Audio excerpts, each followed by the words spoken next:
Oh, dang. Say it ain't so. Oh, no. Oh, no. Who, who's surprised? Come on. For real, y'all?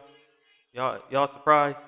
Y'all really out here surprised that Terrence Crawford sued Bob Arum and and he only sued him for 5.4 million in damages, which means he his lawyer told him he probably couldn't prove much. I'm not I'm not giving any legal advice, saying I know any legal advice. It just, common sense. He's only suing for 5.4 million because he signed the contract, and those were the only damages they could find. I'm curious to know what kind of damages they were able to find, but at the end of the day, man, this is long overdue. Um, and I'm proud of Terrence Crawford, even if it is just to punish him or to let him know he didn't appreciate how he was treated over there at Top Rank. Good for Terrence Crawford. Um, actually, I'm actually surprised he never took those fights to purse bid. I think that would have been smart to take the fights to purse bid and be seen by his own fans and PBC fans. And then also, by taking it to purse bid, you kind of get to see how they do business on the other side of the pond. You kind of get to take a little sneak peek. Bob Arum gets paid to sit back and watch, take a little sneak peek and see what's going on over there on the other side of the pond. You know what I mean? What kind of tents they using? What kind of fire? How are they starting their fires? How many people they got on those hikes? You get what I'm saying? He could have utilized that, but I never understood why. Maybe maybe he's just a loyal dude. You know what I mean? Just because of his upbringing, coming from Omaha. You feel me? Maybe he's just a loyal dude, or I never could understand why he stayed with Top Rank. It just didn't make sense. And I think Bob Arum had it coming. That's not me saying anything personal. I don't have any vendettas against Bob Arum. I don't have any vendettas against Top Rank. I don't have any vendettas against Matchroom or any other networks. I'm just calling it how I see it. Bob Arum had it coming, even if it was for defamation. You know what I mean? Which I'm curious, to if that's part of the damages, or it seems like he's gonna have to prove Terrence Crawford's gonna have to prove that he had to mitigate the losses that he sustained from fighting on Top Rank. And I hope him and his legal team were able to do that. And I'm not seeing why they didn't get him for slander or anything like that when he made the comments about how he lost money on Terrence Crawford and he could have bought this and bought that. That could have been damaging um, to his career, his success.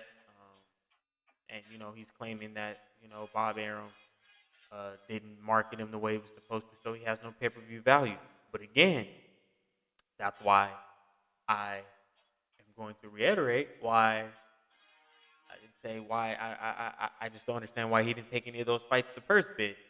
Um, the Porter fight, shout out to Sean Porter. He went in there. He said, "I got money.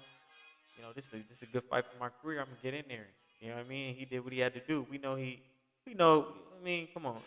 We don't know, but we know he didn't get as much as he usually get. But it is what it is. He had to break bread with Terrence and get the fight started. You know what I mean? And get it going for the fans, and he did. Shout out to Porter. Shout out to Crawford. But what I'm saying to you is, what I'm saying to you is, again, why he didn't take those fights first bit. There's a few he could have. I feel like, you know what I mean. The Kell Brook, his own would have been. Come on, man. Somebody, come on. During the pandemic, come on, come on. You know what I mean. So the one that actually, he got slack for it. And I think as a fan, we were kind of disappointed in that fight.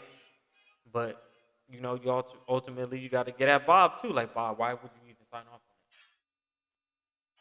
on it? You get what I'm saying? Like, you talking that Josh Taylor shit. Where was Josh Taylor at?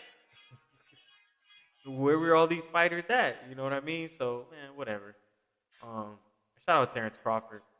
Get your money, bro. You deserved it.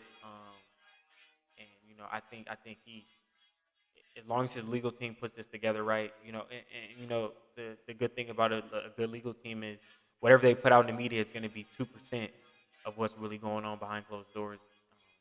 So they only throw bones out there in the media to kind of get shock value and let the media know what they want them to know, create the narrative that they want. You know what I'm saying? So hopefully Terence Crawford got a good team and they go in there and they get him what he needs to get, and hopefully this doesn't stagnate his career in any way, shape, or form, and he within the next few months he finds a home or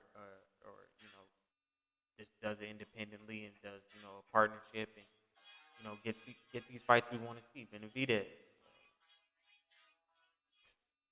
you know, Arrow's going for Canelo.